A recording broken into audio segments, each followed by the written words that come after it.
about my friends. So sorry, got cut off on the Wi-Fi or something, but I'm going to continue on with Herb Fitch's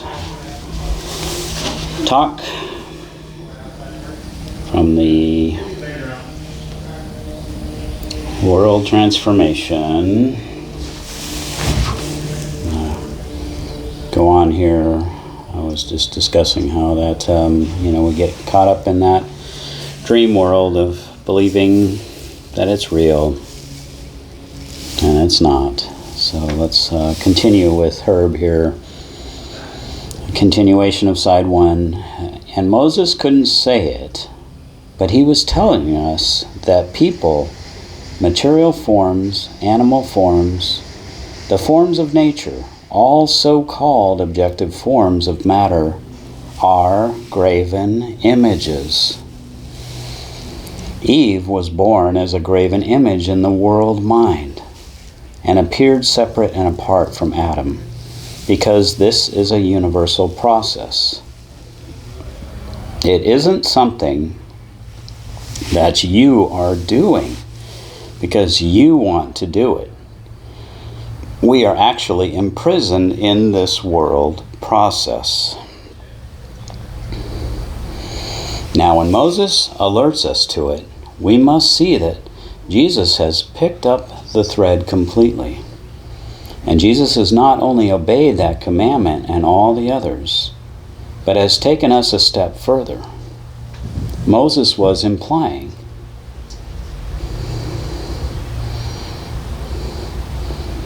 Moses was suggesting. Moses was hinting.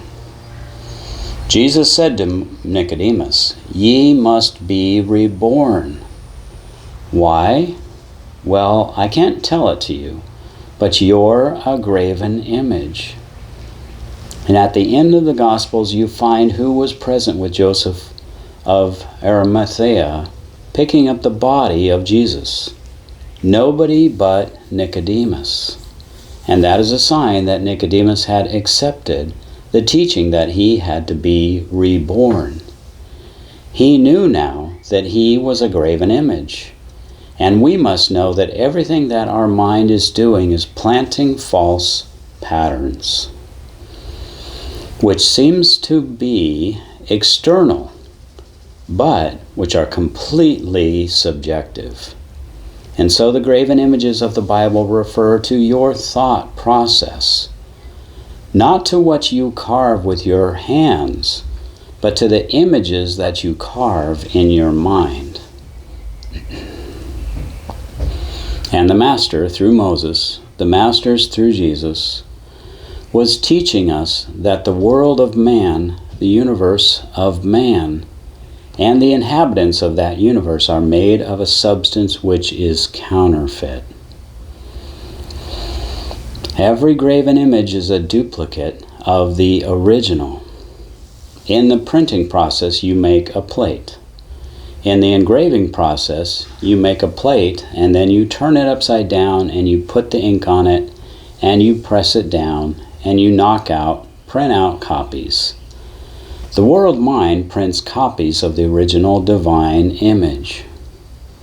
And these copies are graven or duplicate images, counterfeit images, not the original image. And as we live in these graven bodies, everything we attempt to do falls short of the mark for that reason. Now, separation from the Spirit is responsible for the creation of a false universe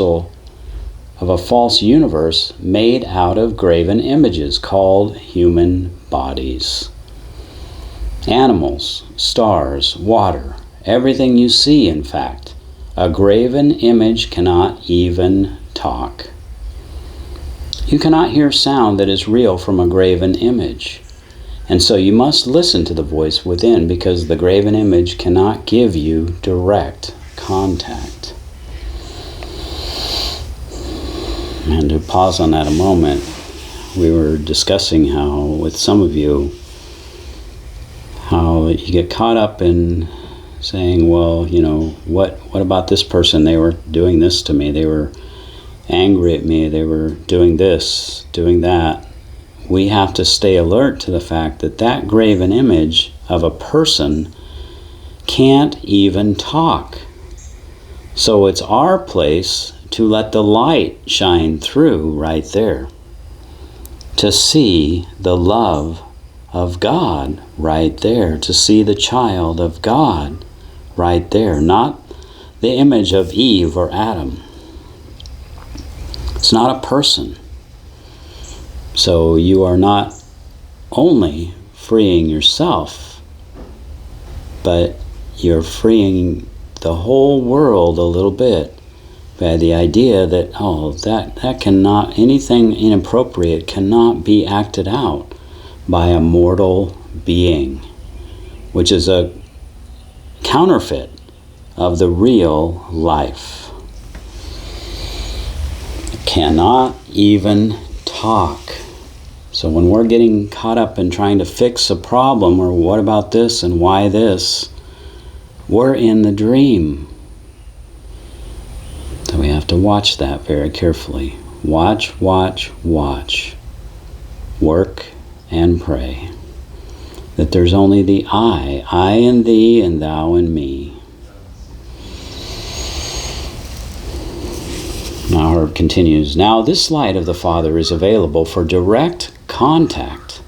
When you see the Father face to face, when you make direct contact with the light, you bring forth a different kind of image.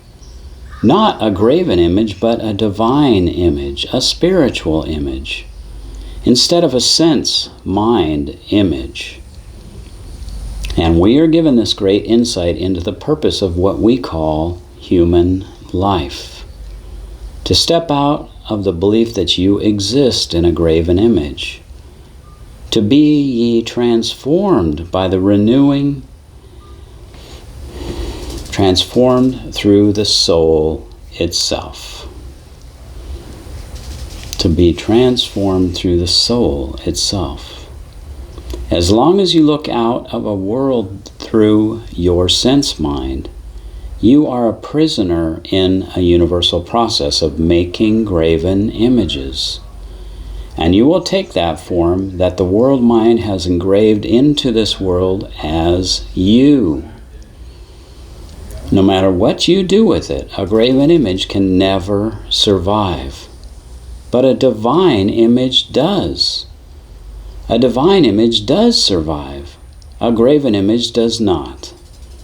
All imperfection exists only in the graven image.